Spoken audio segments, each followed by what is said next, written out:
Candidate number 8, Patricia Bayumo. Okay, please step forward. All right. Next on the spot, please step forward as you are about to take the top 10. Congratulations, candidate number. Candidate number 1, Miss Yang La Victoria.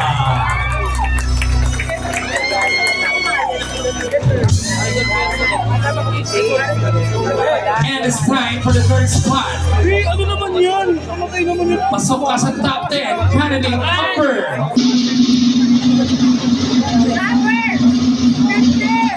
Candidate number 15. Mason Arguelles.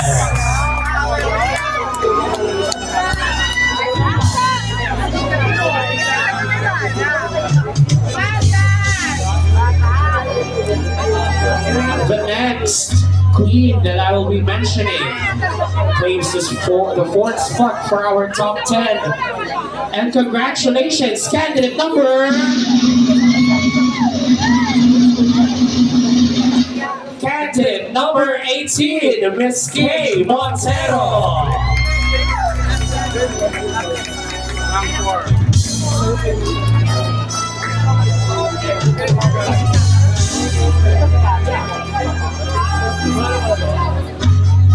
It's time for the big spot. Candidate number.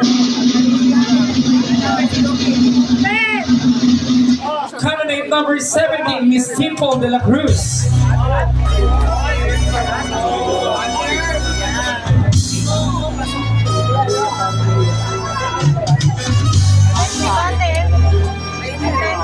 And now our next part of the top 10. Congratulations, candidate number. Candidate number 4, Miss Alia Villa.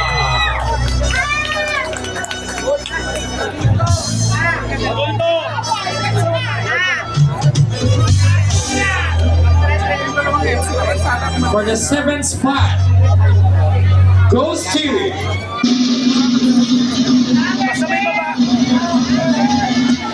candidate number 12, Miss Karen Montecillo.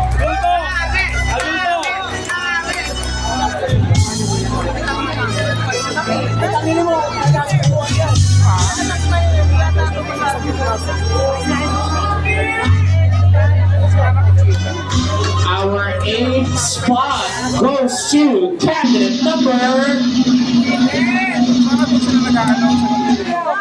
Candidate number 13, Aisha de los Santos.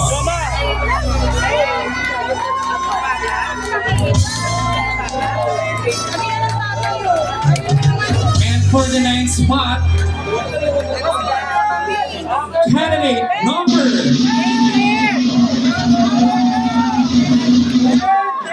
11, Ashley Cobbler.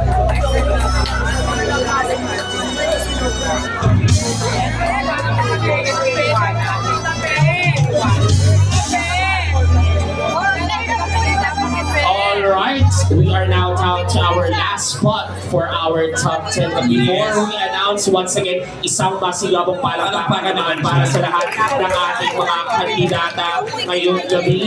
Ano man po ang maging resulta, ayan, we are here for our advocacy. And if you wish to clarify your scores po, no, our tabulators are available. Alright, okay, to claim our final and last spot for the top 10, please step forward, candidate number.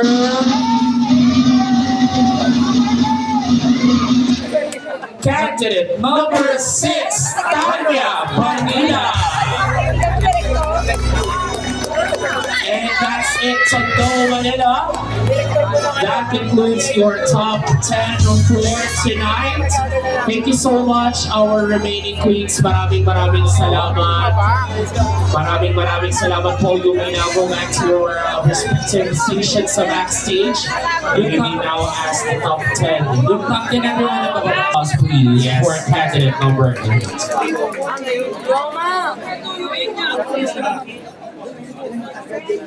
Okay, so once again, wala po kayong time limit. Okay.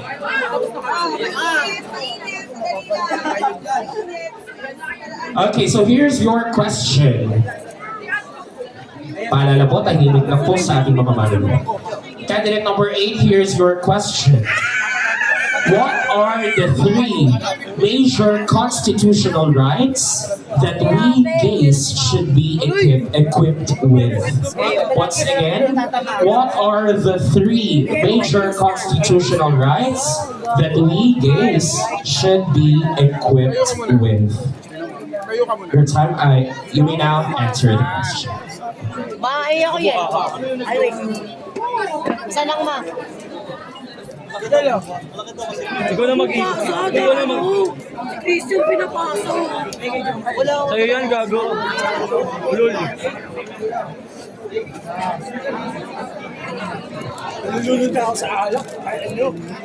So once again, I repeat the question for you, candidate number 8. What are the 3 major constitutional rights that we gays should be equipped with? You may now answer the question. The 3 major constitutional rights that we should have as part of the LGBTQIA plus community is to one, be kind to ourselves. Because if we're kind to ourselves with our words and the way we speak to others, then we will automatically be kind to other people as well. Number 2 is to be vigilant. Of course, if you obey the law, then you are a good citizen of the country. And lastly, I think that you should be kind to other living creatures, not only living creatures, but those who are part of our ecosystem as well. I believe that being kind for yourself and among others is very important, just so we can have a harmonious ecosystem, and also so we can all live peacefully and happy in this world. Thank you. All right, thank you so much, candidate number 8. A round of applause for Miss Patricia Payuno. Thank you so much, and you may now go to your respective stations backstage to prepare for the test. Our next candidate, candidate number 1, Miss Yang Lavitoria. Jerry boy! Meron din doon sa likod. So, your aspiration.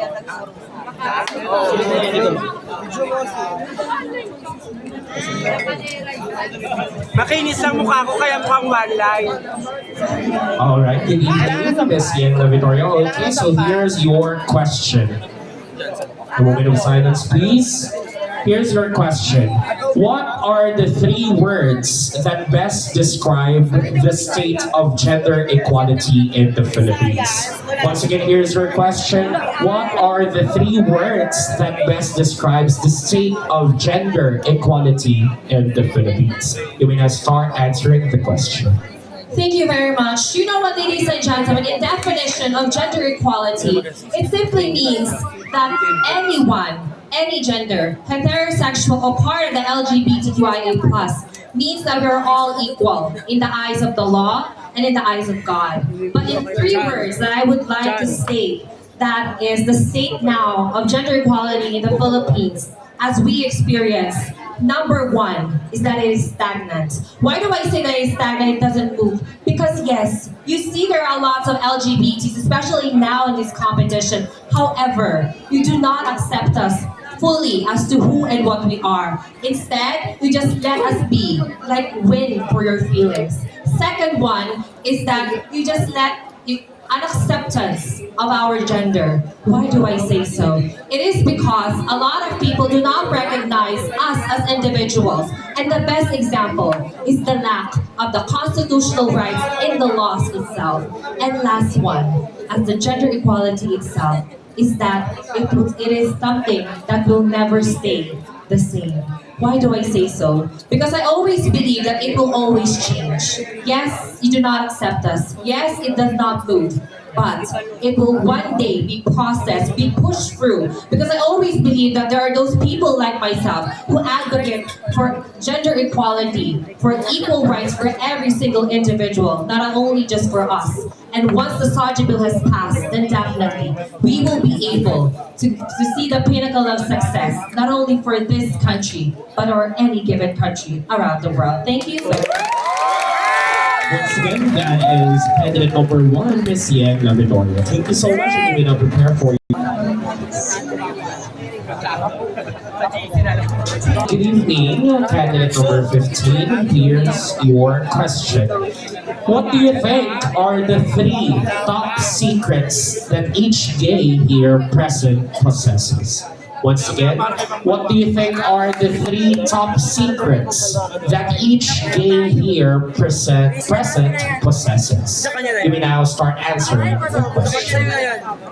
Okay, the question that was given to me is that what do I think are the 3 top secrets that each gay here possesses? Well, first and foremost, it's really hard for me to answer that because every individual in this country or the place that we're living in is unique. Therefore, each and every one of us possesses something inside of us. But since I was asked with this question, I think the 3 secrets that each and every part of the LGBT here right now possesses is definitely first is hope. Hope that sooner or later Soji bill will be passed, that all of us will be experiencing equality in this country. Second is that fight, because yes, all of us are celebrating this festivity right now. But deep inside our hearts, we still want to fight for our rights, to stop discrimination, and to treat us equally, just like men and women. And third of all, forgiveness. Because as a Catholic, as a Roman Catholic, we all know that being gay, being part of the LGBT community, has been told to us by the Catholic that it is a sin.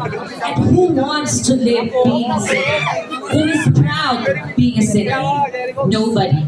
Therefore, I believe that each and every one possesses that forgiveness inside of us, that someday, when we come face to face to God, that what we live in our lives is not a sin, but we are also a child of God.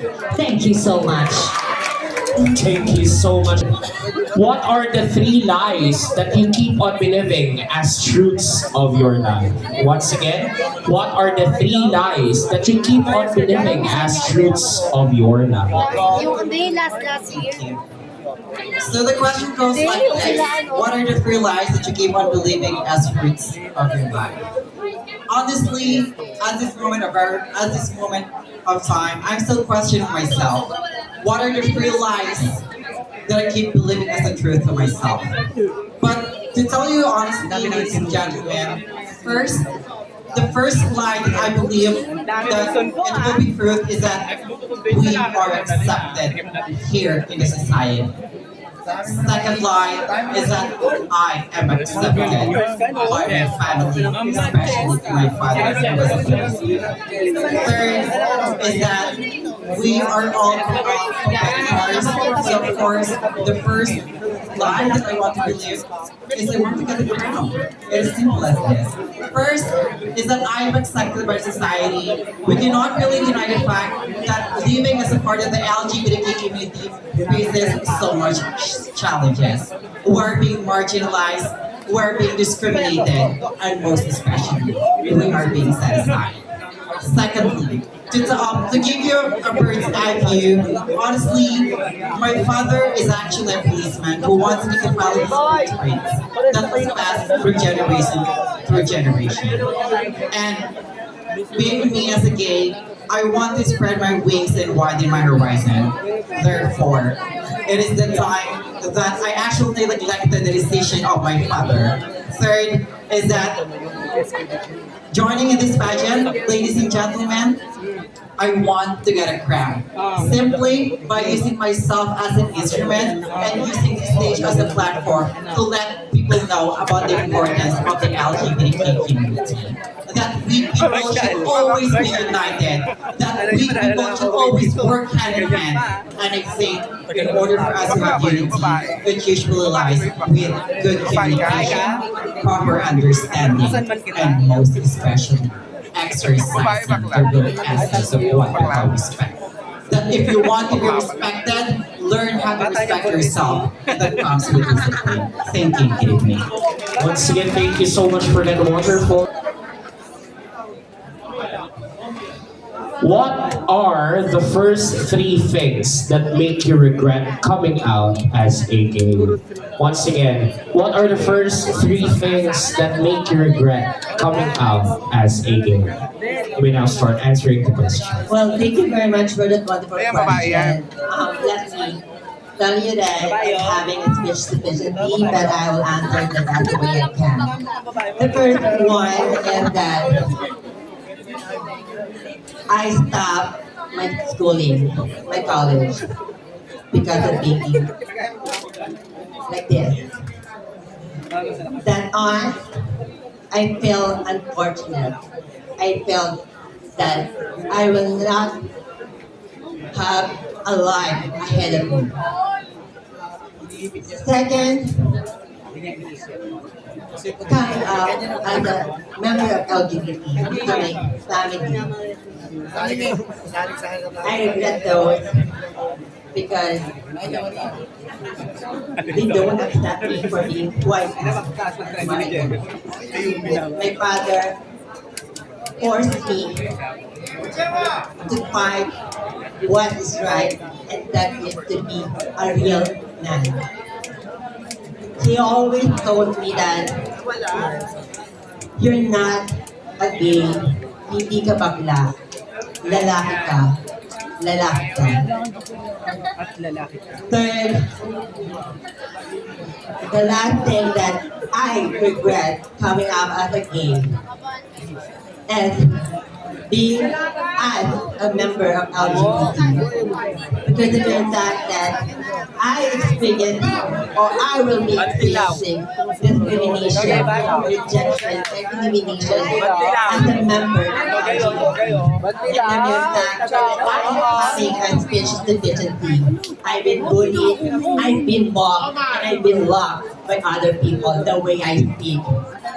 But mind you, ladies and gentlemen, those regrets make me stronger, make me who I am now, and make me standing in front of you. Because those regrets will move you, will motivate you, and most of all, will give you a chance to be a better version of what you can be. And ladies and gentlemen, don't be afraid to face what is the regret that you have from the past. Rather, learn from it. Thank you. Thank you so much for the very. Once again, what are the three things that gays should not do in order to gain the long-desired respect of the society? You may now start answering the question. Well, thank you so much for this very wonderful question. I think that the three things that gays or the LGBT people should not do in order to gain the long-desired respect of society are these things. First, respect. Because if we do not respect ourselves, then why other people should respect us? Sabi nga nila, mag-uumpisa ang respeto sa atin para respetuhin tayo ng ibang tao. Pangalawa, this is what we call love. Love is something universal. We should love ourselves before others should love us. And And that is the cycle that I want to bring out in this answer of mine. Because the third thing that we should not do is not to pursue changes. Because I believe that change is the only constant in this world.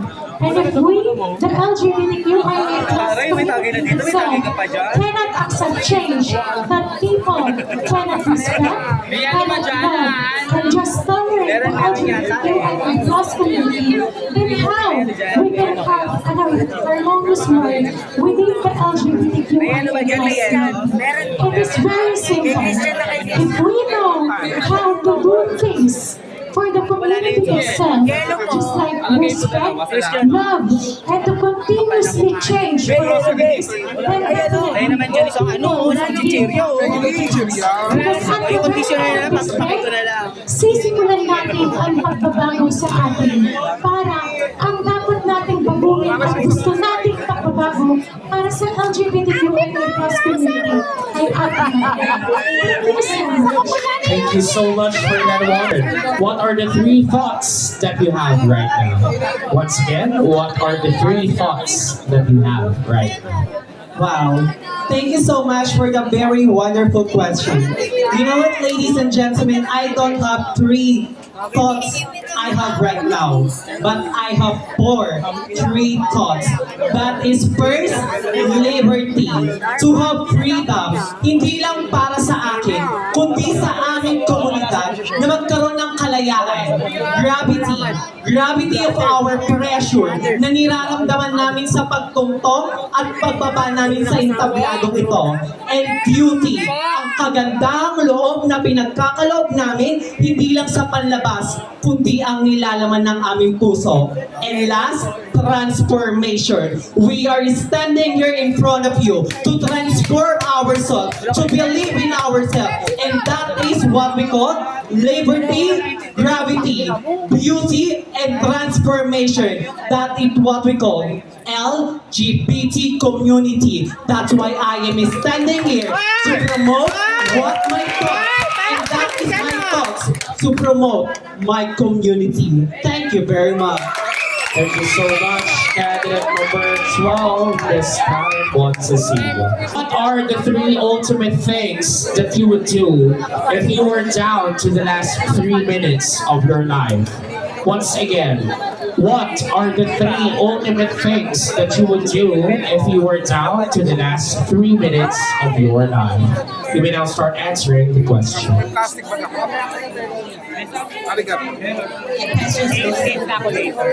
are the 3 ultimate things that I would do if I were down to the last 3 minutes of my life? Unang-una po dito ay ang umami. Umami sa kung ano nararamdaman ko, umami sa kung ano nararamdaman ko sa ibang tao, at umami sa kung ano kagustuhan ko mangyari sa ating lipunan. Unang-una, umami sa sarili ko kung ano mga kagustuhan ko pa dahil hanggang sa ngayong edad ko po, ako po ay naguguluhan. Ano pa po ang mga karamdaman ko sa buhay. Pangalawa ay umami sa kapwa ko kung ano man ang pagmamahal ko sa kanya o kung ano man po ang galit na meron ako sa kanya. Dahil alam ko po ang pag-amin po ay ang siya nagpapaluwag sa ating katauhan at sa ating nararamdaman. At ang pag-amin po ang pangatlo, ang pag-amin na gusto ko makamit sa ating lipunan. Opo, maaari nga po kayo po ay nasasarahan ng ating mga, or titigong ating mga bibig dahil natatakot tayo sa ating mga opinion kung ano ang dapat na mangyari sa ating lipunan. Pero kung ako na lang po ay may natitirang 3 minuto sa ating buhay, yun po ay umamin ko ano pa po dapat aking pang hindi pa nakikita o naging solusyonan na ating gobyerno sa ating mundong ginagawa. Maraming salamat. Alright, thank you so much. What are the 3 greatest attributes that you're ever proud of to have that makes you different from the rest of the candidates? Once again, I will repeat the question. What are the 3 greatest attributes that you are ever proud of to have that makes you different from the rest of the candidates? We will now start answering the question. Alright, thank you for that very interesting question. The question goes like this. What are the 3 greatest attributes that you ever been proud of that makes you different from the rest of the candidates? I think First, in my own opinion, I am humble. As what I ever receive in my life, as whatever I experience in life and achieve, I always put my feet on the ground and able to actually for you to be a big influencer and a big influencer. And second, I am empathetic candidate. I do not always think about myself, but rather I also think about other people that ask sometimes when they need help, I am there for them. And lastly, I think it's my love for myself. I believe that is the most important thing that you should possess, to love yourself. Because if you don't love yourself, you will not be shown to people how important on yourself to actually be a transgender in this world. It's been such a hard situation to be in. But then again, as we stand here, we're proving that we're not just transgender, but we are here celebrating the diversity and we should respect that. Thank you so much. Alright, thank you so much for that wonderful answer. What are the three parts of your body that you are most insecure or ashamed of? Once again, what are the three parts of your body that you are most insecure or ashamed of? Okay, so I'll go directly to point. For me, the first thing is that my feet or my foot. This is the one thing that I am ashamed of because I have size 10 and some of my friends and colleagues says that I am not included in the beauty pageant, but rather I am for basketball. It really hurts me, but it makes me stronger. So I'm standing here in front of you, using my feet to show to you my beauty, my wit, and my talent. Second, ladies and gentlemen, my hands. Why? These are the number two that I am ashamed of. Why do I say so, ladies and gentlemen? Because sometimes, somehow, I feel insecure when people tend to ask help from me. However, I am also fortunate. I am a member of the grassroots in the marginalized sector. As much as I love helping people, but rather, sometimes I cancel them. And lastly, ladies and gentlemen, my beautiful eyes. Sometimes I am insecure or ashamed of these beautiful eyes because I tend to mock people. I tend to bash people using these beautiful eyes, and I don't know what is the reason why. But it makes me stronger for that because sometimes I am envy for some of my friends and colleagues, most especially the members of the LGBT community. However, I use it as an inspiration for me able to be beautiful as well. So ladies and gentlemen, these are the three things that I am ashamed of or insecure. My feet, my hands, and my eyes. And if this answer will be the reason for me to win or to lose for tonight's competition, then so be it. Because I will never ever bend my understanding for what is right, what is correct, and what is truly acceptable. Thank you very much. Alright, once again, a round of applause for our last candidate, candidate number 6. Thank you so much.